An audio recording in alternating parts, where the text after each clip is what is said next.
আজকে রান্না করব এই যে সরপুঁটি মাছ। এই সরপুঁটি মাছ দিয়ে আমি করব থানকুনি পাতা দিয়ে ঝোল।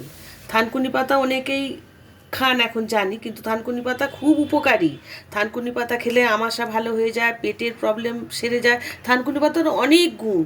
আমরা থানকুনি পাতা বাটা খাই, থানকুনি পাতা ঝোলে খাই, থানকুনি পাতার বড়া খাই। আমি এটা আজকে করব পেঁপে, কাঁচকলা, আলু কেটে নিয়েছি, আর এই থানকুনি পাতা দিয়ে এই সরপুঁটি মাছের ঝোল করব। তার জন্য আমি মিক্সার বলে বেটে নেব থানকুনি পাতাটা। থানকুনি পাতা দিয়ে ঝোল করার জন্য আমি মশলা নিয়েছি নুন, হলুদ, লঙ্কা গুঁড়ো, ধনে জিরে গুঁড়ো আছে, গোটা লঙ্কা, তেজপাতা আছে, ফোড়নে রাঁধুনি দেবো, আর আদা কাঁচা লঙ্কা নিয়েছি। আমি থানকুনি পাতাটার সাথে আদা কাঁচা লঙ্কা দিয়ে একসাথে পেস্ট করে নেব।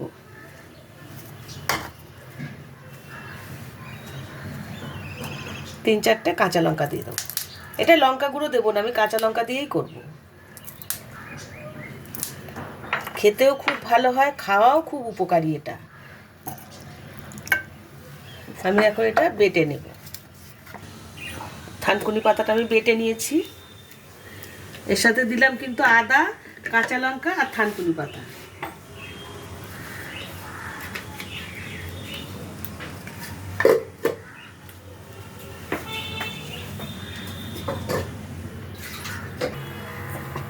এই সরপুঁটি মাছও কিন্তু খুব ভালো খেতে, এটা একদম জ্যান্ত। এটা আমি ভাজা করে নেবো। এখন নুন হলুদ ভালো করে মাখিয়ে ভেজে নেবো। এই মাছটা একটু নুন হলুদ লঙ্কা দিয়ে ভাজা ভালো লাগে, পাতায় ভালো লাগে, কাঁচা রান্না করলে ভালো লাগে। আমরা খুব খাই এই মাছটা। আমার পরিমণি কিচেনে অনেকগুলো দেয়া রয়েছে এই সরপুঁটি মাছের আইটেম। পরিমণি কিচেন প্রতিদিনের রান্না হয়। ইউটিউবে গিয়ে পরিমণি কিচেন সাবস্ক্রাইব করে নেবেন, প্রতিদিনের রান্না দেখতে পাবেন। নিত্য নতুন রান্না কিন্তু আমি দেখাই।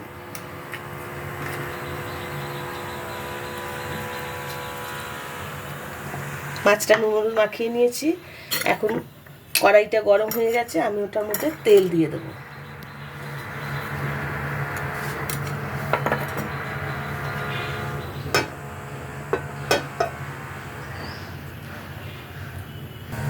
তেলটা গরম হয়ে গেছে, এখন মাছগুলো আমি ভেজে নেব।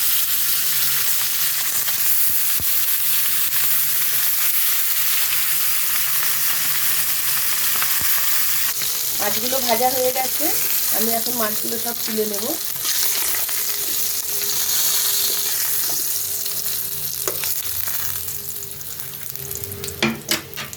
এই তেলটার মধ্যেই আমি এখন আলুগুলো দিয়ে দেবো একটু। এবার দিলাম কাঁচকলাগুলো, আর দিলাম পেঁপেগুলো, সমস্ত সবজিগুলো দিয়ে দিলাম। দিয়ে দুটো কাঁচা লঙ্কা আমি ভেঙে দিলাম, বেটে দিয়েছি দু তিনটে, আবার ভেঙে দিলাম। ঝাল যারা যেমন খাবে সেই মতো দেবে, তবে এইসব তরকারিতে ঝাল কমই ভালো, এবং কাঁচা লঙ্কার ঝালটাই ভালো হয়। এই থানকুনি পাতা, আদা, কাঁচা লঙ্কা বাটা রেখেছি, এইটা এর মধ্যে দিয়ে দিলাম। 1 চামচ নুন দিলাম, হলুদ গুঁড়ো দিলাম 1 চামচ, আর ধনে গুঁড়ো মেশানো আছে সেটা 1 চামচ দিয়ে দিলাম। দিয়ে আমি এখন একটু ভালো করে নাড়াচাড়া করব।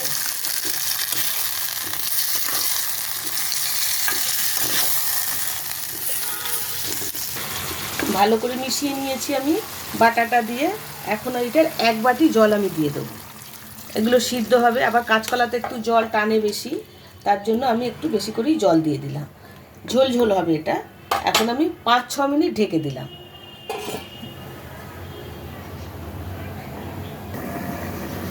5-6 মিনিট হয়ে গেছে, এখন আমি ঢাকাটা খুলে দেখি সবজিগুলো সিদ্ধ হয়েছে কিনা। যদি সিদ্ধ হয় আমি ঢেলে নেব। হ্যাঁ, সব সবজিগুলো সিদ্ধ হয়ে গেছে। গ্যাসটা একটু কমিয়ে নিয়ে আমি তরকারিটা ঢেলে নেব। কড়াইটা গরম হয়ে গেছে, এখন আমি 2 চামচের মতো তেল দিয়ে দেব। এর মধ্যে দেবো একটা শুকনো লঙ্কা আর একটা তেজপাতা, আর ফোড়নে দেবো আমি রাঁধুনি।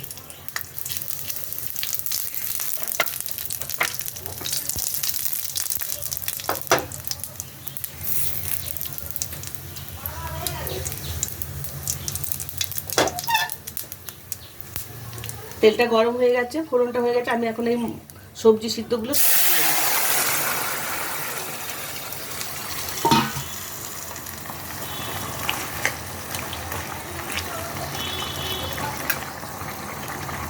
আমি এখন এই মাছ ভেজে রেখেছি, মাছগুলো এই ঝোলের মধ্যে দিয়ে দিলাম।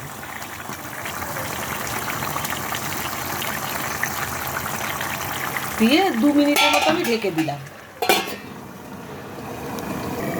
2 মিনিট হয়ে গেছে, এখন আমি ঢাকাটা খুলে দেখি। এইটুকু ঝোল লাগবে আমার, একদম রেডি হয়ে গেছে সরপুঁটি মাছের ঝোল। থানকুনি পাতা দিয়ে সরপুঁটি মাছের ঝোল রেডি। আমি গ্যাসটা বন্ধ করে দেবো, দিয়ে আস্তে করে ঝোলটা আমি নামিয়ে নেব। রেডি হয়ে গেছে থানকুনি পাতা দিয়ে সরপুঁটি মাছের ঝোল। এইভাবে চারা পোনা দিয়েও ভালো হয়, বাটা মাছ দিয়ে ভালো হয়, জ্যান্ত মাছ দিয়ে খুব ভালো হয় খেতে। এই ঝোলটা কিন্তু গরমের দিনে খুব ভালো লাগবে, খাওয়াও ভালো, এটা ভাত দিয়েই যায়।